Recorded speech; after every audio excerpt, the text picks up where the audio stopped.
नमस्कार, मैं सासाराम के फैजलगंज स्टेडियम मौजूद हूँ और यहाँ से कुछ ही देर पहले जिला स्थापना दिवस कार्यक्रम का आगाज़ किया गया है। देखिए, इसी मंच से जिला स्थापना दिवस कार्यक्रम का आगाज़ किया गया है।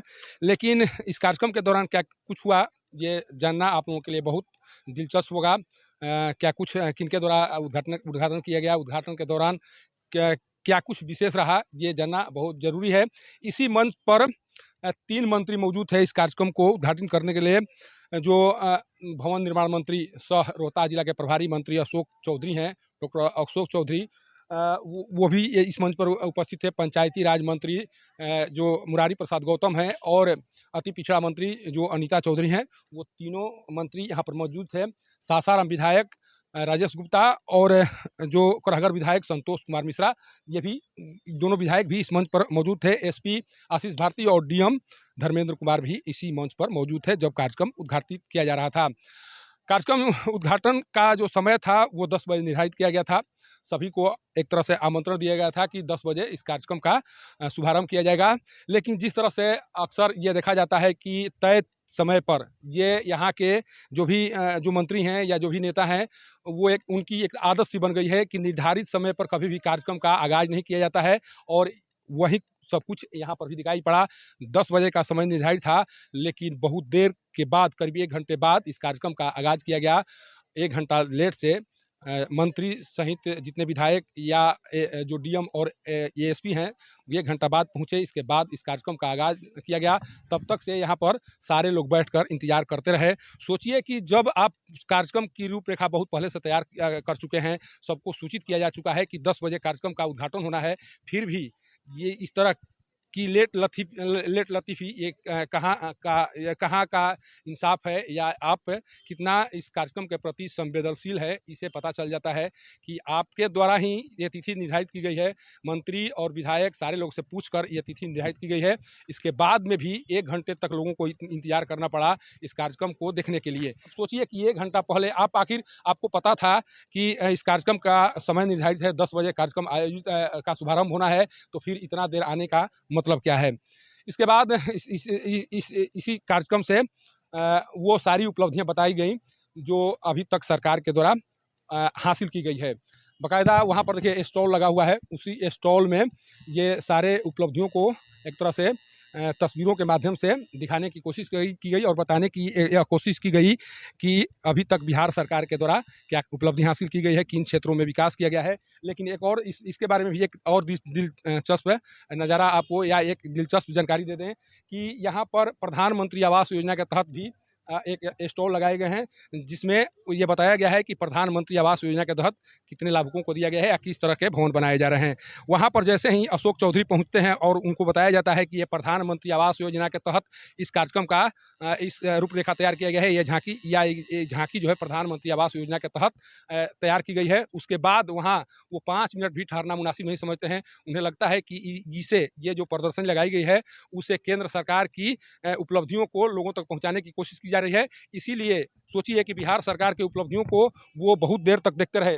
जितना यहाँ पर जितना स्टॉल लगा हुआ है, वहाँ उसमें मात्र 2 स्टॉल जो केंद्र सरकार की योजनाओं को प्रदर्शित कर रहे हैं। वहाँ पर 5 मिनट भी जो अशोक चौधरी हैं, डॉक्टर अशोक चौधरी हैं या अन्य मंत्री हैं, वहाँ 5 मिनट भी ठहरना वो मुनासिब नहीं समझते हैं। और जो बिहार सरकार के जो भी स्टॉल हैं, जो बिहार सरकार के कार्यों की खूबियों को बयान कर रहे हैं, वहाँ पर बाकायदा आधा घंटा तक बैठकर या वहाँ पर रुककर उनके द्वारा मुआयना किया गया। सोचिए किस तरह से केंद्र और राज्य सरकार में योजनाओं को लोगों तक पहुँचाने या उस उपलब्धि को दिखाने में एक तरह से विषमता है। उस तस्वीर या उनके द्वारा किए गए कार्यों से देखा और समझा जा सकता है। और यहाँ पर देखिए जिस तरह से यहाँ पर लगातार ये कहा गया कि रोहतास में पर्यटन के क्षेत्र में बहुत बड़ी संभावनाएं हैं और उस पर्यटन के क्षेत्र को बढ़ावा देकर यहाँ पर न केवल रोजगार को सृजित किया जा सकता है, बल्कि यहाँ पर बड़ी संख्या में जो पर्यटक हैं या जो अंतर्राष्ट्रीय स्तर पर इस स्थल का ख्याति को पहुंचाया जा सकता है। लेकिन एक वानगी है, मैं उस वानगी को भी दिखाने की कोशिश कर रहा हूं। किस तरह से सोचिए, एक बुकलेट जारी किया गया है वन एवं पर्यावरण विभाग के द्वारा।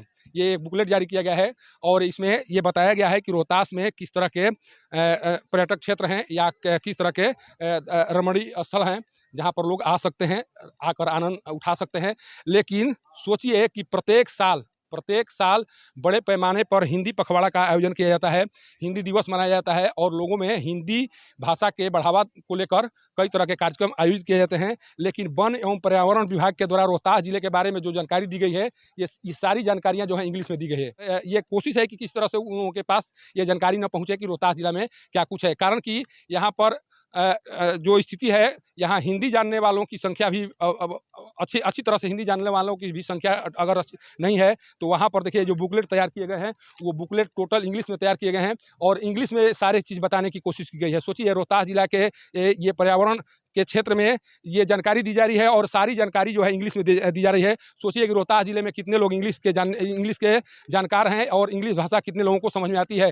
किस तरह से वन एवं पर्यावरण विभाग के द्वारा यहाँ के लोगों के साथ मजाक किया जा रहा है, उसकी एक वानगी मैं इस तस्वीर के माध्यम से दिखा रहा हूँ। यही बुकलेट सबको वितरित किया गया है और इसमें रोहतास के वन एवं पर्यावरण के बारे में जानकारी दी गई है।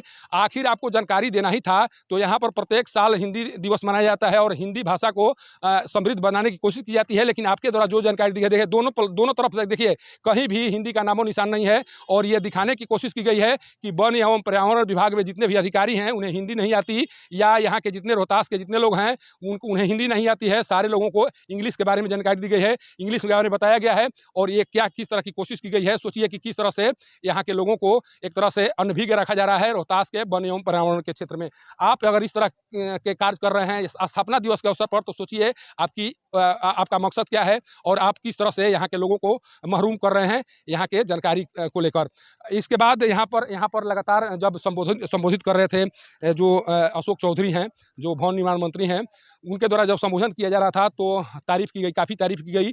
जो डीएम धर्मेंद्र कुमार हैं उनकी तारीफ की गई और ये कहा गया कि आप वन एवं पर्यावरण या पर्यटक के क्षेत्र में आपके द्वारा जो कुछ काम किया गया है वो उल्लेखनीय है और उनके द्वारा एक तरह से संकेत भी दिया गया कि और जितना जल्द हो सके आप इस क्षेत्र में कार्य कर लें, कारण कि जल्द ही आपका स्थानांतरण होने वाला है। इसलिए जितना जल्द हो सके आप उन कार्यों को कर लें जिससे आपकी ख्याति यहाँ पर बनी रहे।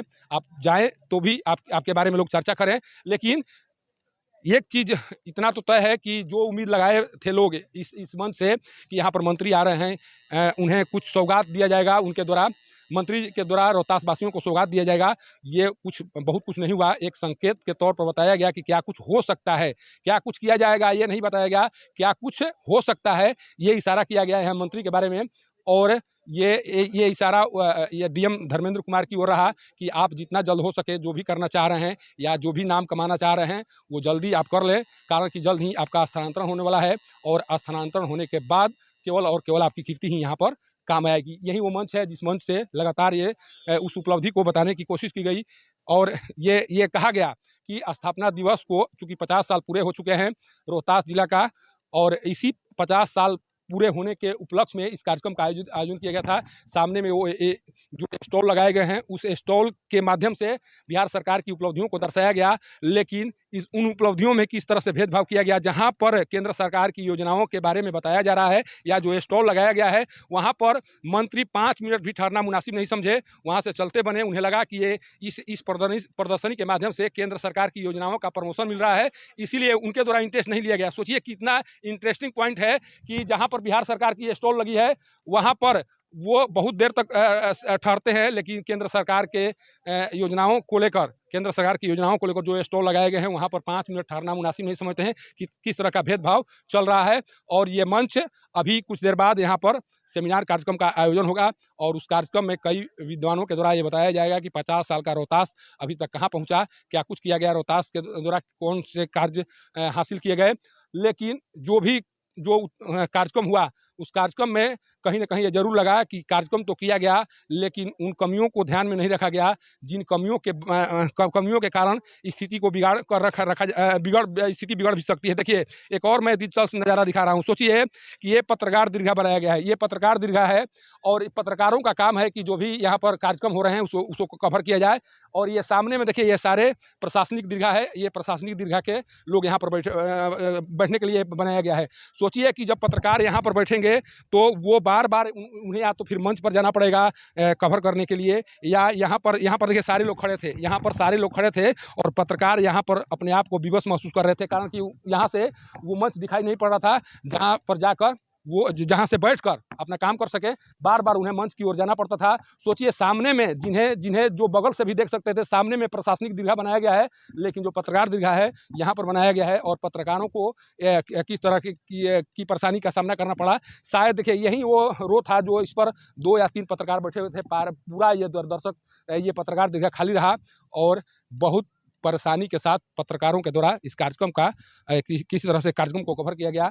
लेकिन सोचिए कि जब किसी कार्यक्रम के दौरान आपको इतना भी पता नहीं है कि कार्यक्रम को किस तरह से बेहतर बनाया जा सकता है या कार्यक्रम किस तरह से खूबसूरत हो सकता है, तो आप एक अच्छे मैनेजमेंट नहीं आप एक अच्छे प्रबंधक नहीं हो सकते हैं। आपके प्रबंधन करता होने पर कहीं ना कहीं सवाल लगेंगे और उसे जो कार्यक्रम है उस पर भी असर पड़ेगा। सासाराम के फजलगंज स्टेडियम से पब्लिक न्यूज के लिए सत्येंद्र चौबे की रिपोर्ट।